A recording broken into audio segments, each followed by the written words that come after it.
Hi everyone, કેમ છો? હું છું તમારો મિત્ર માહિર સોરઠિયા અને માહિર સોરઠિયા વ્લોગ ચેનલમાં તમારું સ્વાગત છે.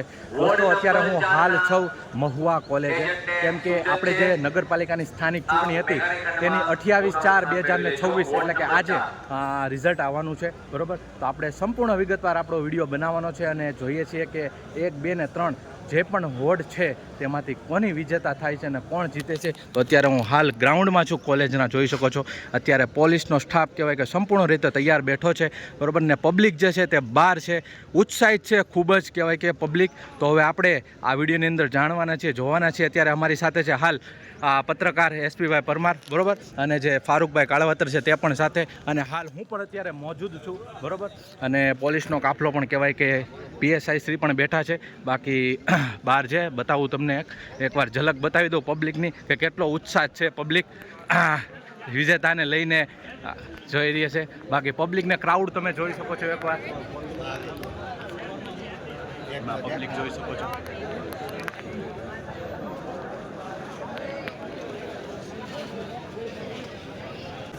અત્યારે હાલ વોર્ડ નંબર 1 કહેવાય કે જંગી બહુમતીથી 4 કોંગ્રેસના ઉમેદવાર જીતી ગયા છે. વોર્ડ નંબર 2 એ પણ વિન થઈ ગઈ છે આખી પેનલ, એટલે 2 પેનલ વિન છે. અત્યારે હાલ વોર્ડ નંબર 3 ની ગણતરી ચાલુ છે. જોઈએ હવે શું રિઝલ્ટ આવે છે અને કોંગ્રેસનું ગઢ કહેવાય છે. જોઈએ છે આગળ શું સંપૂર્ણ વિગતવાર માહિતી અંદરથી તમે જોઈ શકો છો. હાલ આમ આદમી પાર્ટીના જે સલીમભાઈ ઉમેદવાર છે તે ઊભા રહ્યા છે. સલીમભાઈ, તમે શું કહેવા માંગશો આ બારામાં?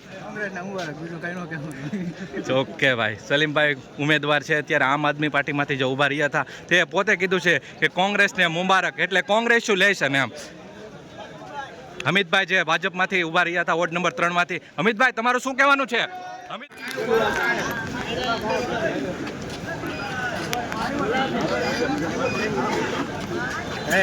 હમણાં છાય ઉભા રહો, હમણાં બોલાવો એટલે પછી જાઓ. થોડા અંદર ઉભા રહો એટલે બધા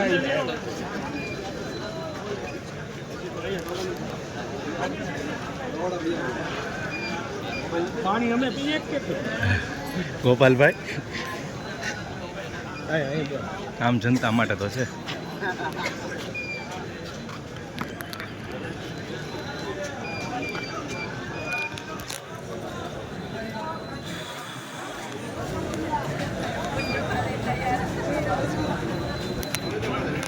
ચેકિંગ અત્યારે થઈ રહી છે, જોઈ શકો છો. જે પણ અંદર પ્રવેશ કરે છે તેમની પોલીસ તેમની ફરજ નિભાવી રહ્યા છે.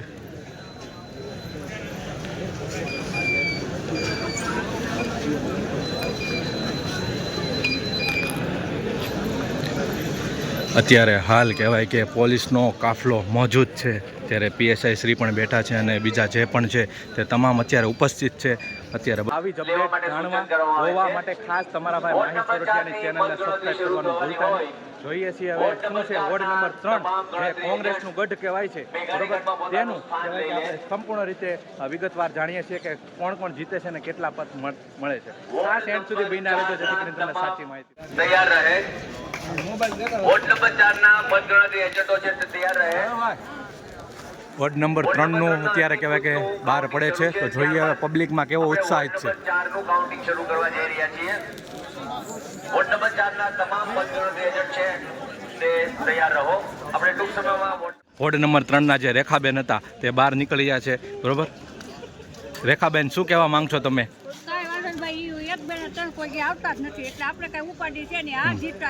બરોબર, સાચી વાત કરી છે એકદમ રેખાબેને.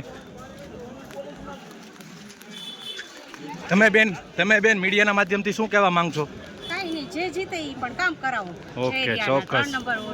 Okay, thank you. વિજેતા બની ગયા છે કોંગ્રેસના તમામ કહેવાઓ કે નેતાઓ અને આગેવાનો આવી રહ્યા છે. અત્યારે હાલ જોઈ શકો છો ઉત્સાહિત તમે કે કેટલો ક્રાઉડ થઈ રહ્યો છે અત્યારે હાલ. અને મીડિયા સમક્ષ તમે શું કહેવા માંગશો? સંપૂર્ણ બહુમતીથી વિજય.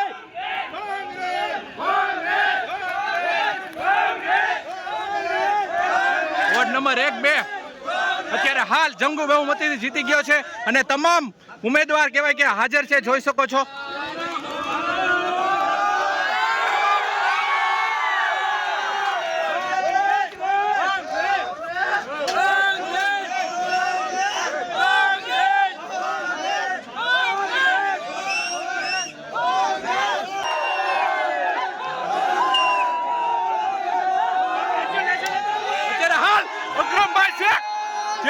જીતી ગયા છે.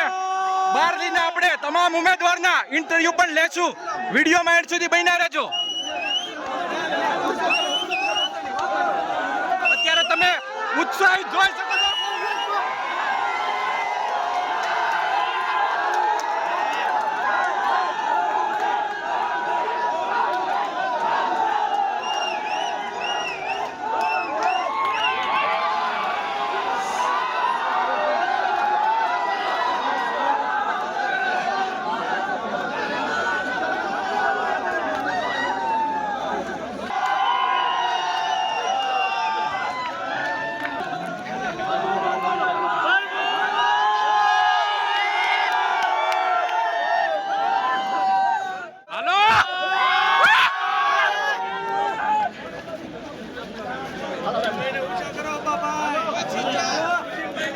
હલો મુજબીનભાઈ સોરઠિયા એડવોકેટ મુજબીનભાઈ સોરઠિયાના વાઇફ એટલે કે ફરહીનબેન મુજબીનભાઈ સોરઠિયા જે અત્યારે હાલ વોર્ડ નંબર 3 થી જંગી બહુમતીથી જીતી ગયા છે. અત્યારે તમામ ઉમેદવાર ઉપસ્થિત છે. બેનને કહેવા માંગીશ છે, તમે શું કહેવા માંગશો? જયશ્રીબેન, આ જીત છે, ઉત્સાહિત છે, તો તમે બે શબ્દ કહો. આભાર ભાઈ, નાના મોટા વડીલો માતાઓ બહેનોનો ખૂબ ખૂબ આભાર. સાથ સહકાર જનતાએ દીધો એનો ખૂબ ખૂબ આભાર માનીશ. અને કોઈ પણ કામ હશે એ જનતાના દિલથી કરી દઈશ. અને એ મારી એટલી વિનંતી છે. જય હિન્દ, જય ભારત. અને હાલ નરગીસબેન છે જે વોર્ડ નંબર 3 ની પેનલમાંથી ફર્સ્ટ ટાઈમ ઉભા રહ્યા હતા. તમારો એક્સપિરિયન્સ અને અનુભવ કેવો રહ્યો છે આ જીતમાં? તમે શું કહેવા માંગશો પબ્લિકને અને જે પડતા કામ છે તેના વિશે શું કહેવા માંગશો તમે નરગીસબેન? બતાવશું અમે બસ રાત એમને ફોન કરશે તો અમે કામ બતાવી દઈશું. ઓકે. અને ફરહીનબેન, હાલ મેં તમને કીધું કે મુજબીનભાઈ સોરઠિયા એડવોકેટના વાઇફ છે. અત્યારે હાલ નવો ચહેરો વોર્ડ નંબરમાંથી 3 માં આવ્યો તો યુવા પેઢી માટે ખૂબ જ જરૂરી છે. અત્યારે ફરહીનબેન પાસેથી આપણે જાણશું કે બે શબ્દ શું કહેવા માંગશે આ જીતની ખુશીમાં. અસ્સલામુઅલૈકુમ. બધાયનો આભાર માનું છું કે અમને બધાને વિજય બનાવ્યા છે અને અમે બધાય ખરા ઉતરશું, તમારા બધાયનું કામ કરશું. ખૂબ ખૂબ આભાર. અત્યારે હવે કાઉન્સિલર બની ગયા છે, જોઈ શકો છો તમે ઉત્સાહિત. વોર્ડ નંબર 3 માં આજે ઉભેલા હતા ને પૂર્વ કાઉન્સિલર છે લાખાભાઈ શામજીભાઈ ગોહિલ. અત્યારે જીતની કેટલી ખુશી છે અને શું કહેવા માંગે છે લોકોને? મારી કરતા ખુશી મારા વોર્ડના અને 99 વોર્ડના ઉમેદવારોને છે, ઓલા કાર્યકર્તાઓને. મારી કરતા ખુશી છે ને આ જસ છે ને, આ જસ જે જીતો ને એ મારા મતદારોને જાય છે. હું નથી જીત્યો, મારા મતદારો જીત્યા. તમે શું કહેવા માંગશો? આજે વોર્ડ નંબર 1 થી 3 માં કોંગ્રેસ બહુમતી આરે ભારે લીડથી જીત્યું છે. 1200-1500 મતની વધુમાં વધુ લીડથી જીત્યું છે. જનતાએ કોંગ્રેસને સપોર્ટ કર્યો છે અને વોર્ડ નંબર 1, 2 અને 3 ના કાર્યકર્તા ખાસ કહેવા માંગુ છું, આમ જનતાને કહેવા માંગુ છું કે જે તમે કોંગ્રેસ પાર્ટી ઉપર ભરોસો રાખ્યો, વિશ્વાસ રાખો, એ અમે અમારા કાઉન્સિલર બધા પૂર્ણ કરશે. અને જ્યાં જે લોકોની જનતાનો જ્યાં પ્રશ્ન હશે ત્યાં કોંગ્રેસના એક કાર્યકર્તાઓ કામ કરશે અને કાઉન્સિલરો કામ કરશે, એની હું વિશ્વાસ સાથે ખાતરી આપું. હાલ અકરમભાઈ શેખ જે વોર્ડ નંબર 3 માંથી ઉભા થયા, પેલો યુવા ચહેરો છે, ફર્સ્ટ ટાઈમ ઉભા રહ્યા હતા અને હાલ જીતી ગયા છે. તો આપણે એની પાસેથી જાણશું કે શું કહેવા માંગે છે. અકરમભાઈ, તમારું શું કહેવું છે આ જીતના બારામાં? કાંઈ નહીં, હવે જનતા હવે જાગી ગઈ છે, બધાને ખબર પડી ગઈ છે આ લોકોની. હિન્દુ મુસલમાનનો બહુ સપોર્ટ સારો મળ્યો છે ને વધારે મતથી આપણે લીડમાં આગળ છીએ. બધી જનતાનો ખૂબ આભાર. અને હાલ મુજબીનભાઈ સોરઠિયા જે ફરહીનબેન જે ઉમેદવાર છે, એક મિનિટ, મીડિયાને ડિસ્ટર્બ ન કરો. એડવોકેટ મુજબીનભાઈ સોરઠિયા પાસેથી આપણે બે શબ્દ જાણશું કે આ જીત વિશે શું કહેવા માંગશે. 2026ની નગરપાલિકાની ચૂંટણીના તમામ આભાર વ્યક્ત કરું છું અને ખાતરી આપું છું. Thank you Mujbinbhai Sorathiya. Ward number 1, 2 અને 3 જે કોંગ્રેસ જંગી બહુમતીથી જીતી ગઈ છે અને હાલ ઉત્સાહિત પબ્લિકમાં તમે જોઈ શકો છો. આપણે ઇન્ટરવ્યુ લીધા જ છે, બરોબર. ઉમેદવારના હજી પણ જે બાકી છે તેના લઈશું. હાલ અત્યારે અકરમભાઈ શેખને ઊંચા કરી રહી છે પબ્લિક, જે ઉત્સાહિતથી યુવા ચહેરો છે, પહેલી વાર ઉભા રહ્યા હતા અને જંગી બહુમતીથી પબ્લિકે જીતાડ્યો છે, તેની પર ભરોસો કર્યો છે. હવે અકરમભાઈની ફરજ બનશે કે પબ્લિક માટે કામ કરે.